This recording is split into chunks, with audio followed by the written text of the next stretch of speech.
So welcome to Bonded Voices. Today's episode is AI, the algorithm bias. Should we be afraid? I'm Ian. I'm Greg. This is Lauren. And yeah, so AI is huge. It's in the news. You see it on the business news. You see it in Entertainment Tonight. You see it on the talk shows. Who watches Entertainment Tonight? I don't watch Entertainment Tonight. You do or you don't? Don't, absolutely okay. not. Right. Yeah. Sorry, I didn't mean to interrupt. Yeah, nor The View, just for clarity's sake. But yeah, AI is everywhere. And, you know, they've got deep fakes. We've got natural language modeling. We've got ChatGPT, which is part of that. It's in vehicles. We just drove to California and call it artificial intelligence, call it whatever you like, but the car pretty much drove itself. It's pretty crazy. And it's everywhere. Do you have a fully autonomous It's car? Semi-autonomous. Wow. But should we be afraid? Like, at what point does this get scary? Oh, well, we did test something. Mostly. Yeah. It stays within the lanes until you do a off the hard shoulder and then let go, and it doesn't know what to do. We're just doing some scientific testing at 80 miles an hour. Yeah. It was kind of wacky, but yeah, it's all for science. Like, Lauren, what do you think? AI, should we be afraid? So there's a lot of debate about that, and I'm on the fence about it. I don't think that AI will be something that, you know, it's not Terminator type AI that we have to be worried about. Will it take people's jobs? Yes. Is it biased in certain areas? Most definitely. How can we program to be biased, right? It's right. Bias is programmed. Well, but there's a whole subsection of AI where it's about inclusiveness and fairness and all that. So there is an effort to keep bias out. But whatever you train the data with is inherently biased because of where you got it. So ChatGPT started off with Reddit as its source, and Reddit was very left-leaning. And so they've spent a lot of time to correct that out of it. There is still a lot of left-leaning bias in there, but they go back and they try to filter that out and add new data all the time. But there is definitely, you know, you can't treat it as neutral information. You have to consider the source. And you can't get away from it. Type into Google right now and search for something, and it goes, AI says this as the first result. Right. Which is interesting, right? Because there's talk about advertisers are kind of miffed that they used to pay for positioning at the top of a search on something when they've now got this AI returned result, which isn't sponsored.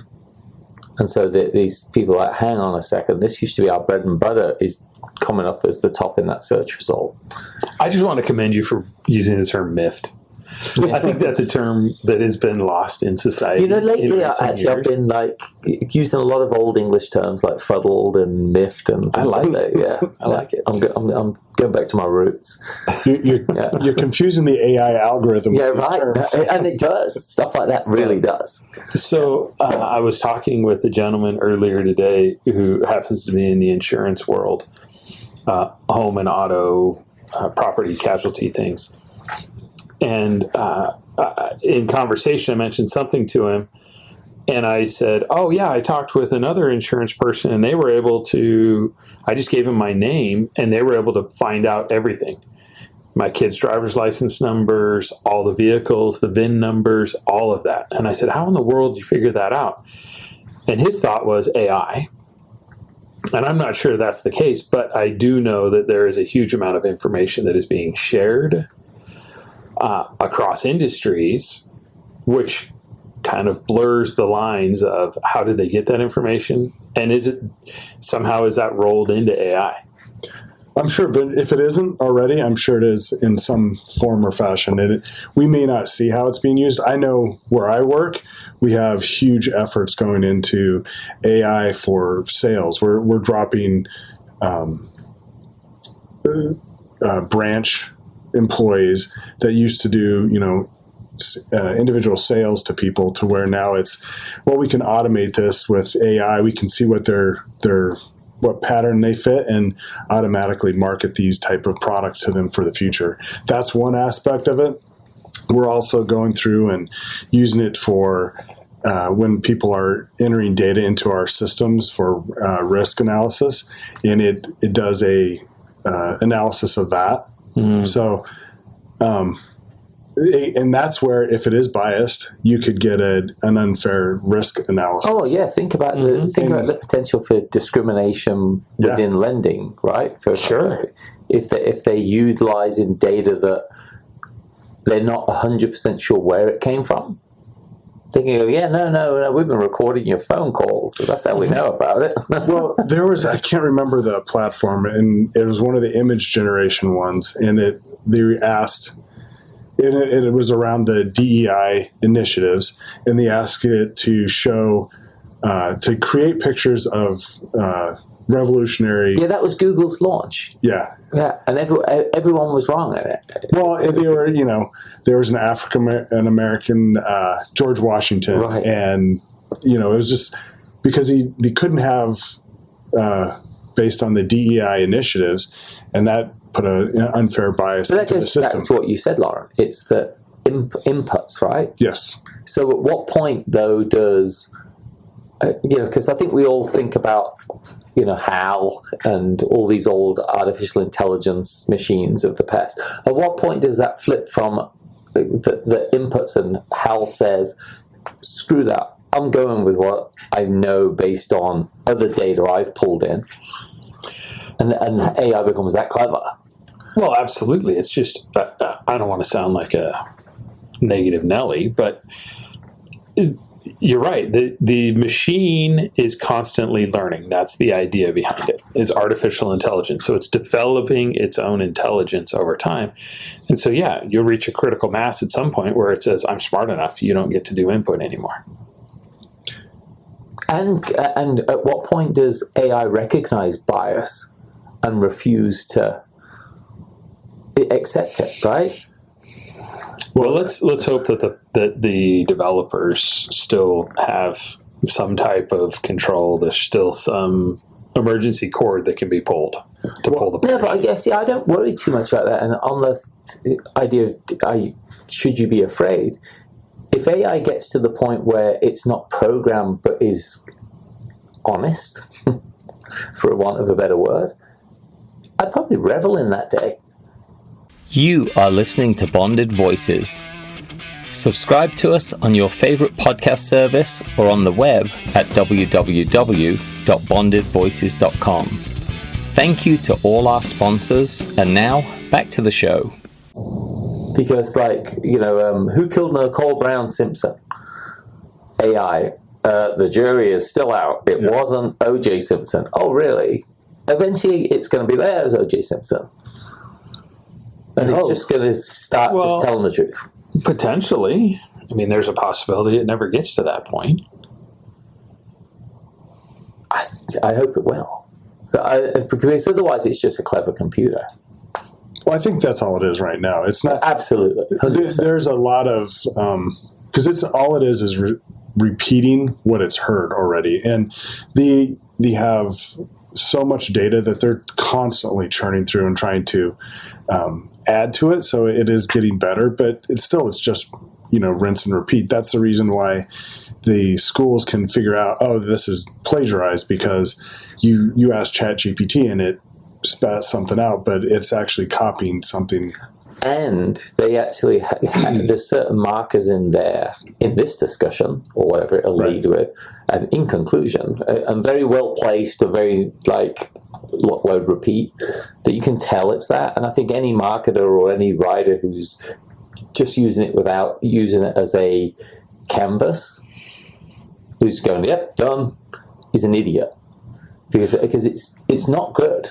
Well, it can be, though, because based on the prompts, like for ChatGPT, there's the prompt engines and all that you use, and all that makes a huge difference. So if you just say, give me XYZ, it'll just give you the basic. But you can give it a paragraph of how you want it done, and these are the format I want it to be displayed. actually does a really, really good job. Going back to bias, though, and where I think it's going to affect us is that we're in this social media world where it's 30-second sound bites or videos, or maybe it's 3 minutes. And with these different platforms, the AI systems are smart enough to know how to manipulate people's emotions. And you'll see content that's just being churned out on these different platforms that will cause a shift in emotion or bias for a community to follow a certain path. Right. And that's what we have to be really careful about right now. Hey, sorry for the coffee machine in the background's getting involved in the podcast as well. But it's something to watch. A friend of mine who's an investor actually thinks all the movement in the AI is already baked into the market right now. So down nearly like 39,000, 40,000 level. He thinks the AI revolution's baked into, a lot of it's already baked in. And I was saying to him, I said, but do you think I think it's in its infancy. And I said to him, and do you think there's a chance this could be a bit of an AI bubble in the same way internet was a bubble, then revamped itself, internet 2.0 and took off? That are we in AI 1.0 at the moment? Oh, definitely. We're in the infancy of it right now. In 5 years from now, we'll be in a whole different, headspace. Yeah. Greg, are you seeing it in your industry? There's a lot of push from a marketing point of view to use the tools to be. First, let me take a step back. The industry in which that I operate in is very saturated by marketing companies trying to sell products and services. Right. So AI is the latest shiny object to save money, reduce overhead, increase sales, all of the telltale sales pitches, so to speak. There are some efficiencies gained, but thankfully there's not a ultimate decision-making system that I'm aware of yet.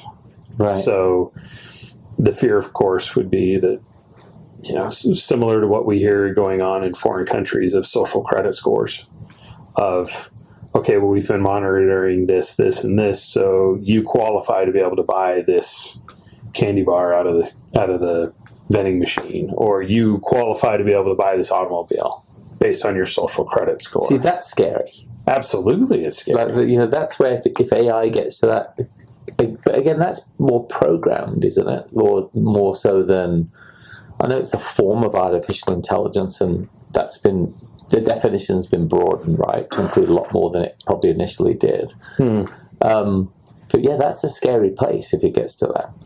Well, and it again, not trying to be negative Nelly, but ultimately who controls? So what is that old saying? Power corrupts, and ultimate power corrupts ultimately. Yeah. Absolute power absolutely corrupts. Absolutely, yeah. Not okay. ultimately. Yeah. So with that in mind, as long as the human race has been around, there's competition. Yeah. And I believe the competition is healthy if everybody's on the same playing field. If everyone's on the same playing field, right. But when you start to see markets move and players gain more momentum to the point of monopoly type of environments, then that's where it gets scary from my point of view of, okay, now are we still on a level playing field, and are we doing what's best for the consumers? Right. See, there was a news report just recently about the FBI in 2021 was asking for information on all people who helped the whistleblowers sit in front of Congress and expose the corruption within the FBI. In the background, they were utilizing tools to scrape information to be able to go, yep, Greg, you were one of those people. And that's the sort of stuff that's frightening. Yeah, absolutely. That's where the power of AI in that would be to be able to take all the data and put it together. Right now, there's so much data on everybody, and it's so diverse of locations. But if you had that's what the AI data engines are doing right now, is they're consolidating it and making it searchable. So that's the scary part. I worked for a little while in the e-discovery world, where and what e-discovery is, it's electronic discovery. If you go into a legal fight, you have the ability to look at documents relevant to the case from the opposing party. And they would use huge engines there to say, we want to search every document that has the word, let's say, gun in it. And they would pull it from everywhere, emails, PDFs, any document whatsoever, briefs. And they'd bring all that in, and then they would cross-collateralize it with other words as well. Like, let's say it said Lauren and gun. And now they bring all that together. So they do these searches, and lawyers would team through these searches going, that one's irrelevant. Oh, but that one is. But now the lawyers, where it used to be rows and rows of lawyers and paralegals doing it, it's down to like one person. And soon it'll be no persons. The search will be completely done. Utilizing artificial intelligence. There's platforms where you upload the documents, they're scanned in, and it will give you the intent of that document. It can tell you whether it was a positive or a negative or a neutral style document. It's amazing what it can do. I'm fully invested in this area in my work life, so I love this type of stuff, but it is you have to be careful of what's out there and understand the dangers of it, but it's pretty fun. So remember when we did our episode with Seth Leibson on the October 7th massacre? I actually put in a question about the war between Israel and Hamas, and the first and October 7th. So I had all what I thought were the correct inputs. The first thing it fired back, and this is part of the bias, was about the murder of Palestinian children by the Israeli soldiers. And I was like, huh?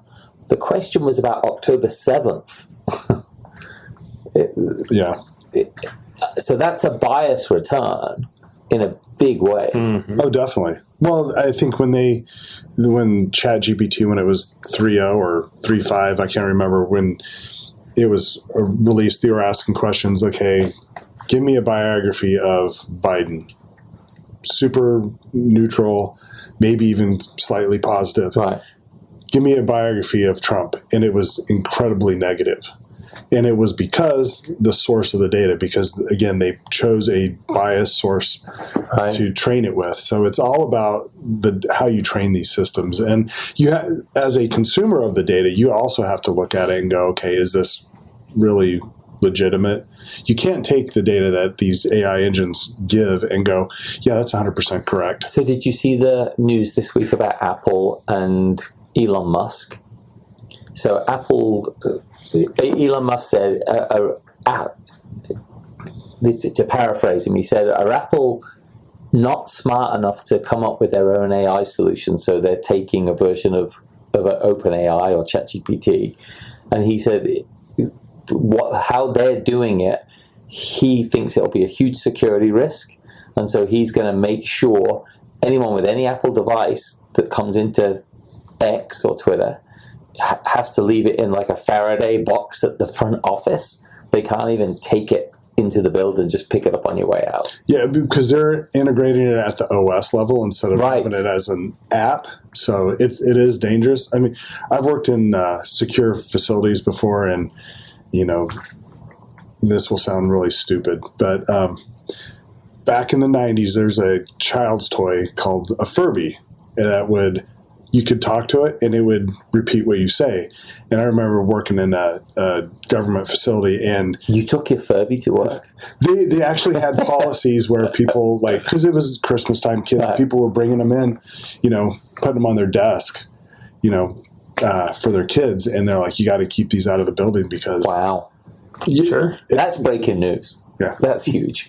Yeah. This is back in the 90s. The Furby scandal. That has got to be an episode. Furbygate. Yeah, Furbygate. Exactly. I told you it was totally stupid, but that's the same thing. If your phone's listening, it could Sure. constantly listening, or it could pick up on other information and start just collecting data. You know, I don't know if any of you guys have been in and we talked a little bit about driving in a semi-autonomous vehicle earlier, but have you ever been in a Waymo? No. I see them on the streets of Scottsdale, and they drive better than anyone I've seen in my life. They're so nice stops. I even saw one pull into a parking lot of a 7-Eleven. The guy got out, thing drives and goes back out the exit and goes on its way. I was just stunned by, I don't know, it just seemed like there was someone in there, and I just kept staring and thinking, is this one short? No, can't see, that's where you have to be careful about the bias and the ethical aspects of this. Like, so if you're in a car like that and there's a chance of an accident, or it goes up on if it's going to kill the occupants, or if it goes up on the curb, is it going to protect itself? Oh my goodness, I haven't thought about that. Or if there's 3 people in the car and there's 1 person on the curb, does it run over the person on the curb to save the 3 people in the car? Yeah, wow. There's a whole branch of another subset of AI ethics. Yeah, and look, I think with the autonomous vehicle side of AI, I know they're talking about using it in transportation and moving goods. They're still having trouble with the weight of batteries and things like that. But the actual intelligence itself in the trucks, it's with nobody behind the wheel. Are we open to that risk? Maybe we are. But it seems pretty like if your family was killed by an autonomous truck, like who do you go after at that point in time? You can't really say the driver was at fault. It'd be interesting to see the statistics of like the Waymos and the accidents. Yeah. Well, Waymo is doing all right. They just expanded their footprint here in the valley. Oh, I know. I've seen them more further north. Yeah. It was on the news that they've expanded the footprint further north and I think further south. So there was also a situation in Tempe 2 or 3 years ago where a Waymo that actually had someone sitting in the driver's seat that was supposed to be there monitoring, like a security person, or security is not the right term, safety person, to manually override the system, and they were not paying attention and hit a pedestrian and killed the pedestrian. Wow. But the pedestrian, if you watch the video on that, because it was really big news back then, the person jumped out from bushes in front of the car. It was really bizarre. Wow. Well, yeah, and I guess I'm not trying to say who's at fault with that, but it's definitely building consumer sentiment is accepting.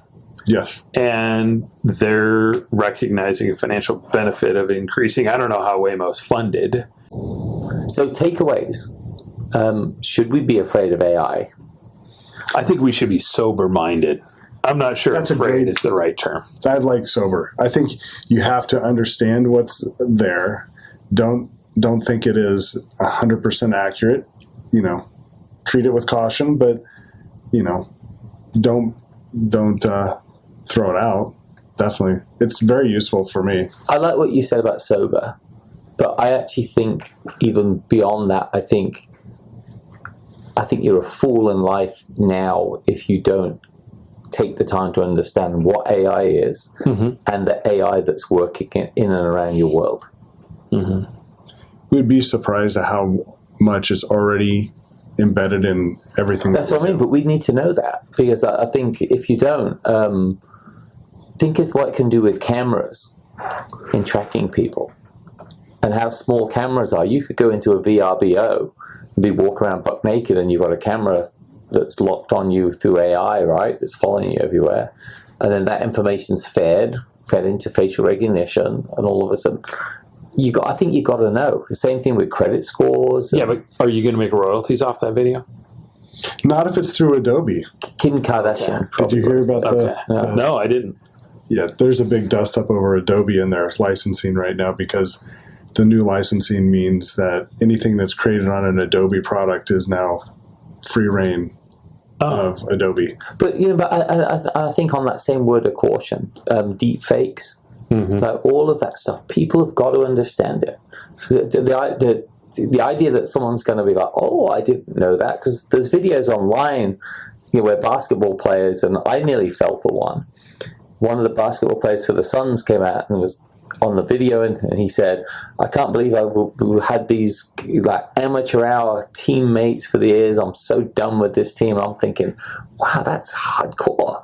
And then it said this was made by blah, blah, blah AI. And I'm like, oh, what? But it was so realistic. Well, what was it on Spotify? They had, I can't remember who, was it Drake or someone like that had a album that was completely AI generated, and it was doing awesome with hit plays, but then it came out that it was completely AI. He had nothing to do with it. It was just all AI. That's crazy. Some random person put it together and was getting royalties off of it. So enjoy it, be sober, eyes wide open, and we'll see you next time. I'm Ian. I'm Greg. This is Lauren. And we'll see you again on Bonded Voices.